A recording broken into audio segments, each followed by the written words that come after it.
तो देखो बेटा, ये फोर्स लगाया हमने और ऑब्जेक्ट इसी डायरेक्शन में क्या हो गया, मूव कर गया। ठीक, तो जब हम ऑब्जेक्ट पे फोर्स लगाएं और डिस्प्लेसमेंट भी उसी फोर्स की डायरेक्शन में हो, then the work is called positive work.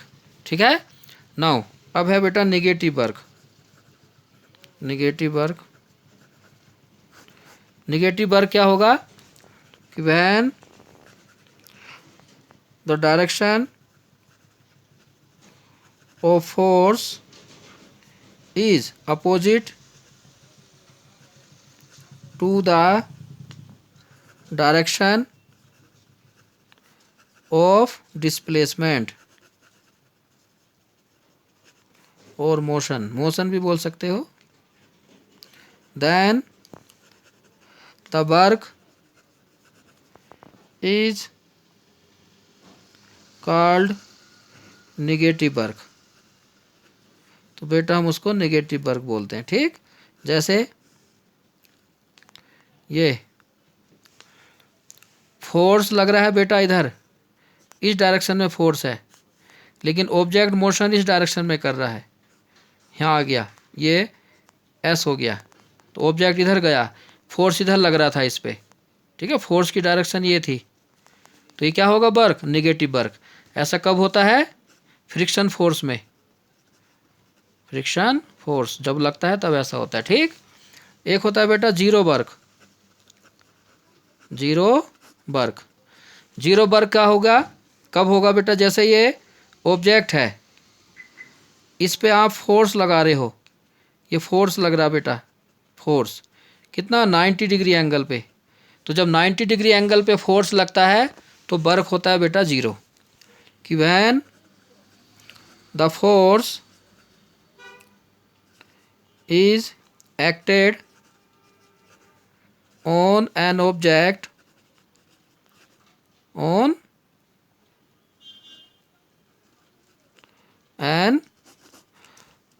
an object perpendicularly। Perpendicularly का मतलब हो गया बेटा at 90 degree, then the work done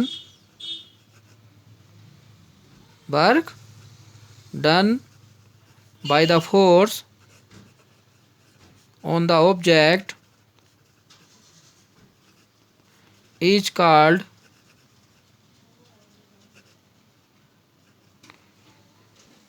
zero work। ठीक, कि when the force acted on the object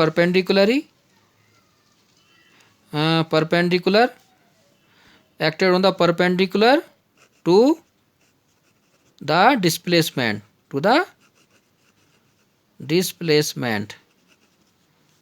of object।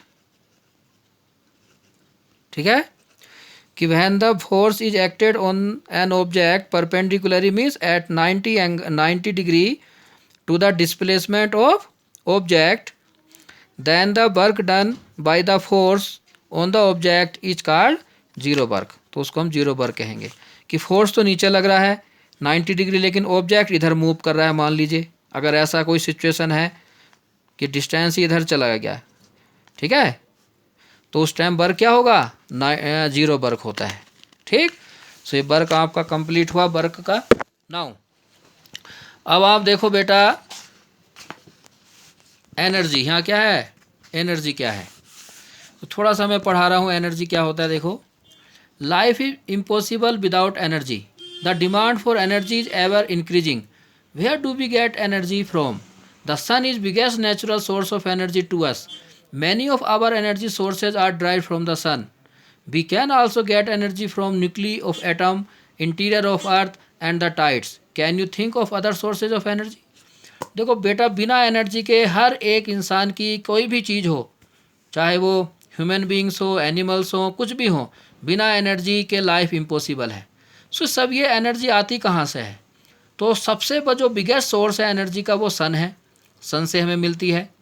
ठीक है, आप जानते हो जैसे जो प्लांट्स हैं, प्लांट्स सन की एनर्जी का यूज करके ही फोटोसिंथेसिस प्रोसेस में फूड तैयार करते हैं, उसी फूड को बेटा फिर हम खाते हैं, फिर हमें एनर्जी मिलती है। उसी प्लांट्स को एनिमल्स भी खाते हैं, उन एनिमल्स को एनर्जी मिलती है। ठीक है, तो कुल मिला के जो एनर्जी का एक तरह से अल्टीमेट सोर्स है वो कौन है? सन सबसे बड़ा सोर्स है। सन ये एनर्जी का बिगेस्ट सोर्स है। बाकी भी और सोर्स है, जैसे ये डीजल हो गया, पेट्रोल हो गया, ये भी देखो इनका यूज करके गाड़ियाँ चलती हैं, तो these are also source of energy.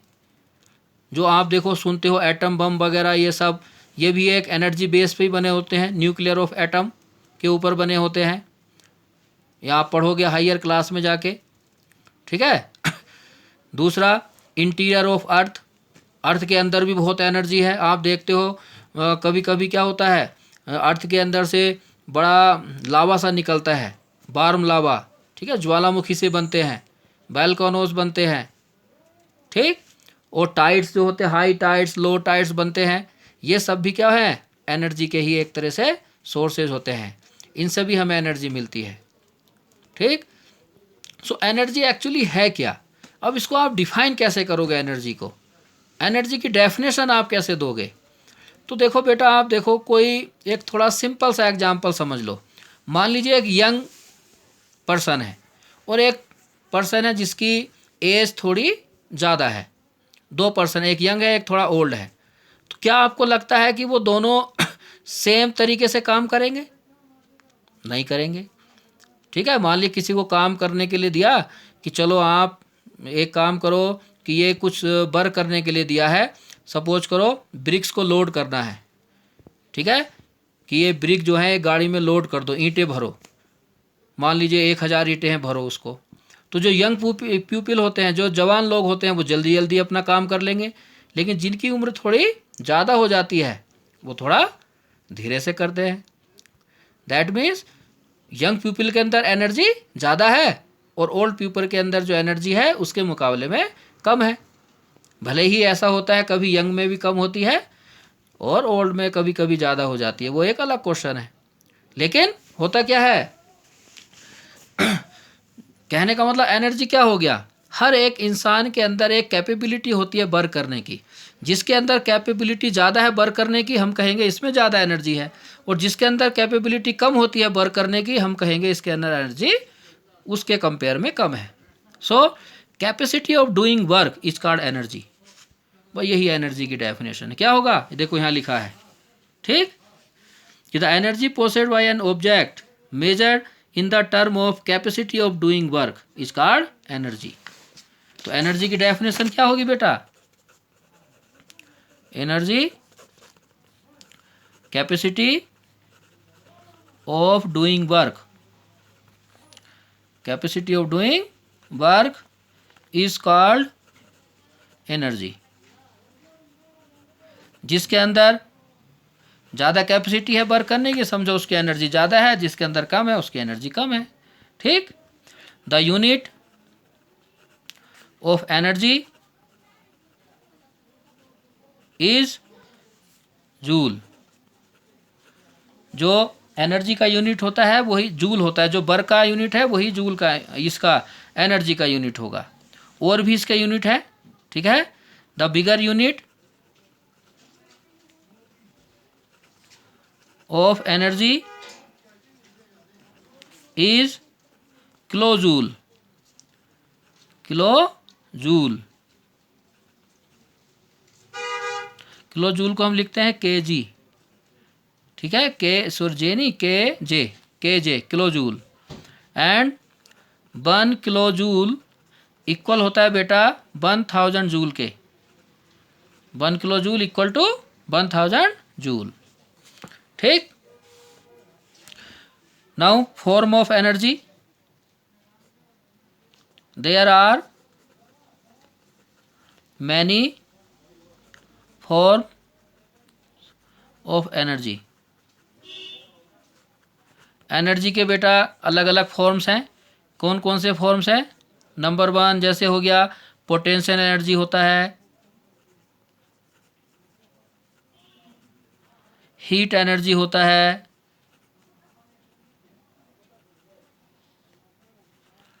ठीक है, heat energy, potential energy, kinetic energy,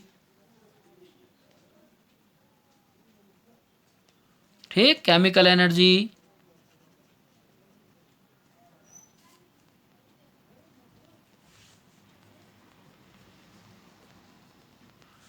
electrical energy,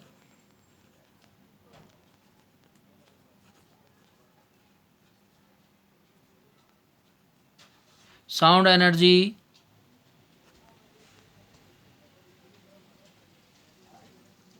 extra.